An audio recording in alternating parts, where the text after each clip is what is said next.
Well, good afternoon and welcome to another wee video. I thought I'd do this one because, and there's always some reason why, because, so it seems.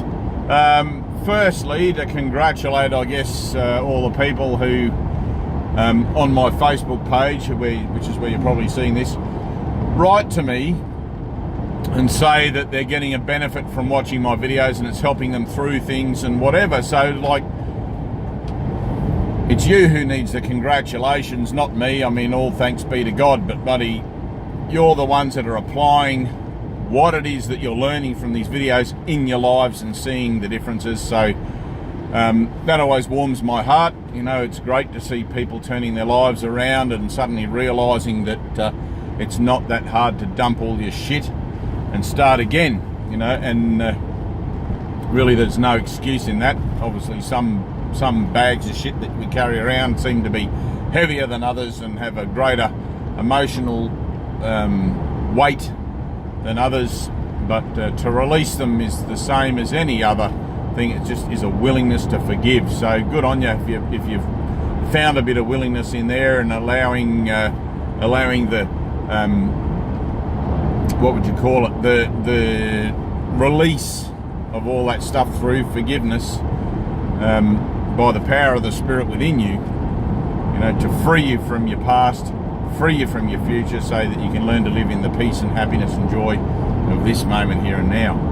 So, but that wasn't the only thing I wanted to talk about today. I listen to RN Drive sometimes on my way home, which if you don't live in Australia, it's the Radio National program, and they often interview people on that show, and someone driving with their hazard lights on. They often interview people on that show who are very highly educated and all that sort of thing. And one of the things I remember listening to was about the Trans-Pacific Partnership Agreement, which is a trade agreement for anyone who lives around the edge of the Pacific sort of ocean.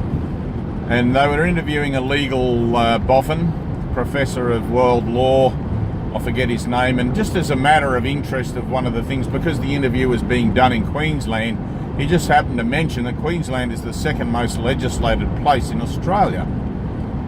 And my jaw dropped. I know I've mentioned this fact before, but to go from a place that we used to call the Sunshine State to the Nanny State, which is what we refer to it as now, in the span of, let's say, 20 years, you know, like the workplace health and safety regime has a lot to answer for, and the governments that have been running the state of the nation for the last 30 years have a lot to answer for, in that the idea of Socratic thought has been replaced, obviously been replaced, by legislation.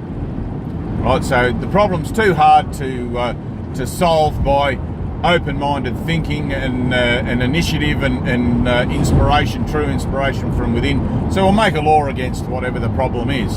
And that has been the mentality of the politicians in this state for many, many years. And I was very pleased to hear on Radio National last week, they were interviewing, I think her name was Olympia, or D. Olympia, a professor in philosophy in, now I'll probably get this wrong, Monash it might have been, University, Australia, who was talking about a program they'd been running for some years where they had introduced primary school aged children to philosophy, to Socratic thought, where you just don't take verbatim what you're told, you allow that in and then allow yourself to explore those ideas open-mindedly to see if they resonate with where you're at. Right, not where the whole the at is for the status quo, but where you're at as an individual, which empowers you to make decisions based on things that you might have learned in your life and influences that you might have had in your life that will perhaps allow you to see the problem or the situation differently from someone who's had a slightly different upbringing. You know, so rather than the kids being just fed a load of facts and turned out at the other end of the education factory as mindless robots who are capable of paying taxes in a meaningless, mediocre kind of job, which is how I was produced initially through the schooling system.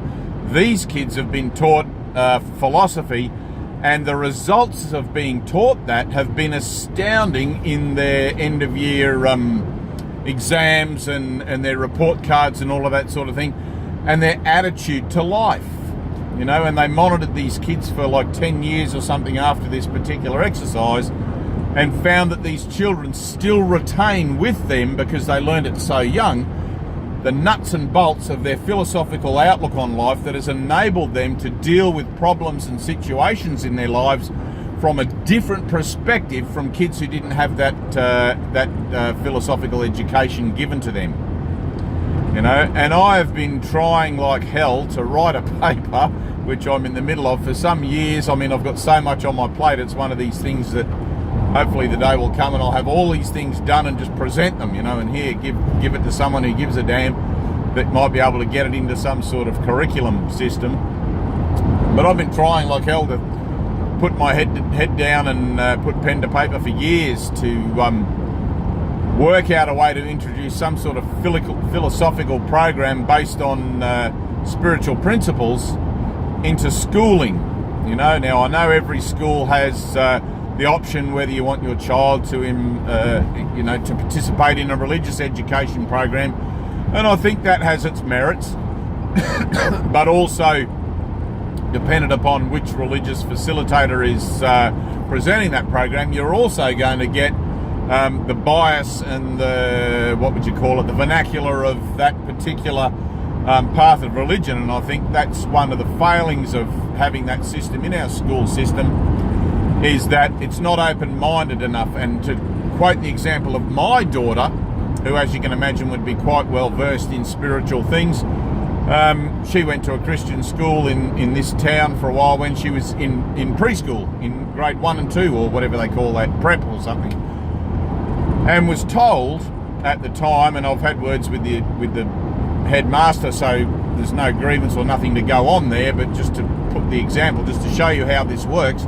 she was told that if she didn't believe about the story of Jesus, how they said, and not how I taught her, or how my wife and I expressed it to her, that she would fail that class. Now, she was like 6 years old.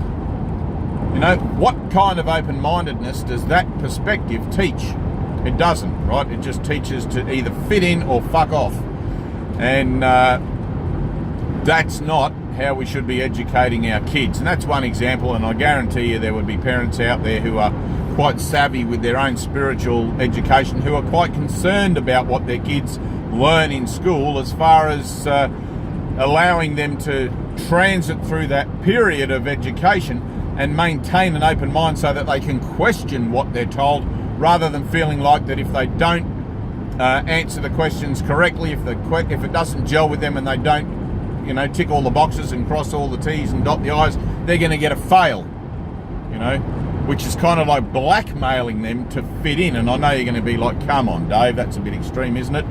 But look at the nature of, of kids these days that are coming out of school. I've had 2 girls in my shop, not going to mention any names. Neither of them can read a clock with hands. Neither of them can subtract a simple sum of money from $50 and give change from the till. And these are girls who are in their teenage years, who are looking for an apprenticeship in a tattoo studio, where you might think, well, you don't need all that sort of stuff. Yes, you do. You need to be able to give somebody change. You need to be able to know what time someone's booked in, whatever, by the clock on the wall. And I mean, that's just me. That's just my little example, things that I pick up on and things that I notice. And everybody knows that the education system is far from perfect, and every time somebody tries to change it and make it an improvement to it, they get further from the base model, try to be more innovative, and lose more interest from the kids, and I'm just saying that as an across the board. I mean, I know there are Steiner schools that have a great representation for allowing kids to find their own expression and things like that, which I think is really important. Kids aren't all just one block load of mentality. They're all different. They're all individual. They all have their own views on a common theme, but their own views can be vastly different on that common theme and should be encouraged to be so. So when I heard this interview with Professor Olympia, hope I got that right, sorry, I was really encouraged. And I hope that if you're in the school system, if you are a teacher and if you are an educator, that you look into philosophy for primary school kids. I mean, obviously it's only going to be basic kind of stuff, but learning to get a sense of self, which is what philosophy aims to teach, right? Aims to uncover through your own inner inquiry, through your own exploration of thoughts and ideas, learning to get a good sense of self and a grounding in a sense of who you are rather than to be told who you are and how you should be, I think is very important for kids. You know, look at Australia's manufacturing industry, primary producing industry. All of these things have all been lost through government legislation because things have gotten too hard, because the government has no real thinkers, not since the day of Menzies, who was booted out because he was too radical. And and I would put Andrew Peacock in that fold, you know, and probably a few others. And today's lot, you know, I have very high regard for our own member George Christensen and Bob Catter, as crazy as people peg him out to be.